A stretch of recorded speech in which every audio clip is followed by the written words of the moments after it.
बिस्मिल्लाहिर्रहमानिर्रहीम। अस्सलाम वालेकुम नाजरीन, आज की इस वीडियो में आपको एक ऐसे सर्जन के बारे में बताया जाएगा जिसने कभी स्कूल का मुंह तक नहीं देखा था, लेकिन डॉक्टर्स की दुनिया में उसने अपना वो मकाम बनाया जहां तक पहुंचने के लिए आज तक का कोई भी डॉक्टर नाकाम रहा है। नाजरीन, इस सर्जन को अनपढ़ सर्जन के नाम से भी जाना जाता है। केप टाउन की मेडिकल यूनिवर्सिटी को तिब्बी दुनिया में मुमताज़ हैसियत हासिल है। दुनिया का पहला बाईपास ऑपरेशन इसी यूनिवर्सिटी में हुआ था। इस यूनिवर्सिटी ने चंद साल पहले एक ऐसे सियाफाम शख्स को मास्टर ऑफ मेडिसिन की एजाजी डिग्री से नवाजा जिसने जिंदगी में कभी स्कूल का मुंह नहीं देखा था, जो अंग्रेजी का एक लफ्ज पढ़ सकता था और ना ही लिख सकता था। लेकिन 2003 की एक सुबह दुनिया के मशहूर सर्जन प्रोफेसर डेविड ने यूनिवर्सिटी के ऑडिटोरियम में ऐलान किया कि हम आज एक ऐसे शख्स को मेडिसिन की एजाजी डिग्री दे रहे हैं जिसने दुनिया में सबसे ज़्यादा सर्जन पैदा किए, जो एक गैर मामूली उस्ताद,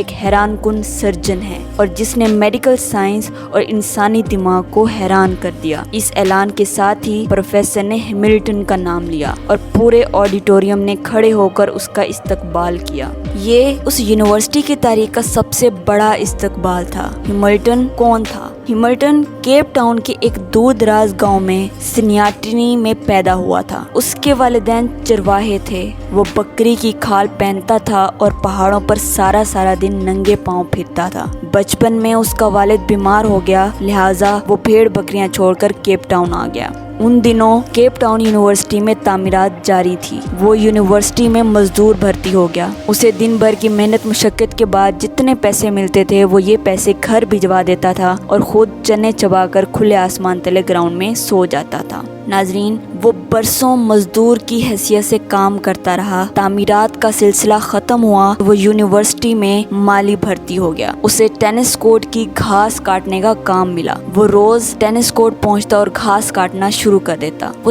3 वर्ष तक ये काम करता रहा। फिर उसकी ज़िंदगी में एक अजीब मोड़ आया और वो मेडिकल साइंस की इस मकाम तक पहुंच गया जहां आज तक कोई दूसरा शख्स नहीं पहुंचा। ये एक नरम और गर्म सुबह थी। प्रोफेसर रॉबर्ट जो इस ज़राफ़े पर तहकीक कर रहे थे, वो ये देखना चाहते थे कि जब ज़राफ़ा पानी पीने के लिए गर्दन झुकाता है तो उसे गिशी का दौरा क्यों नहीं पड़ता। उन्होंने ऑपरेशन टेबल पर एक ज़राफ़े को लिटाया, उसे बेहोश किया, लेकिन जो ही ऑपरेशन शुरू हुआ ज़राफ़े ने गर्दन हिला दी। चनाचे उन्हें एक ऐसे मजबूत शख्स की ज़रूरत पड़ गई जो ऑपरेशन के दौरान ज़राफ़े की गर्दन जकड़ कर रखे।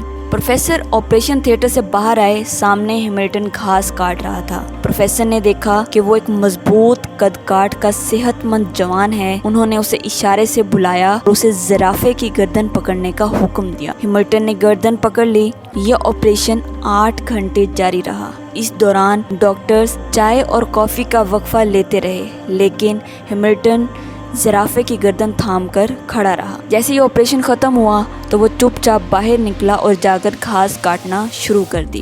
दूसरे दिन प्रोफेसर ने उसे दोबारा बुला लिया और वो आया और ज़राफ़े की गर्दन पकड़कर खड़ा हो गया। उसके बाद ये उसकी रूटीन हो गई। वो यूनिवर्सिटी आता, 8-10 घंटे ऑपरेशन थिएटर में जानवरों को पकड़ता और उसके बाद टेनिस कोर्ट की घास काटने लगता। वो कई महीने दोहरा काम करता रहा, लेकिन उसने इस ड्यूटी का किसी किस्म का इजाफी मुआवजा तलब नहीं किया और ना ही किसी से इसकी शिकायत की। प्रोफेसर रॉबर्ट इसकी इस्तकामत और इखलास से मुतासिर हो गए और उन्होंने उसे माली से लैब असिस्टेंट बना दिया। हैमिल्टन की प्रमोशन हो गई। वो अब यूनिवर्सिटी आता, ऑपरेशन थिएटर्स पहुंचता और सर्जनों की मदद करता। ये सिलसिला भी बरसों जारी रहा। 1958 में उसकी ज़िंदगी में दूसरा अहम मोड़ आया। उस साल डॉक्टर बर्नार्ड यूनिवर्सिटी आए और उन्होंने दिल की मुंदगली के ऑपरेशन शुरू कर दिए। हैमिल्टन उनका असिस्टेंट बन गया और वो डॉक्टर बर्नार्ड के काम को गौर से देखता रहता।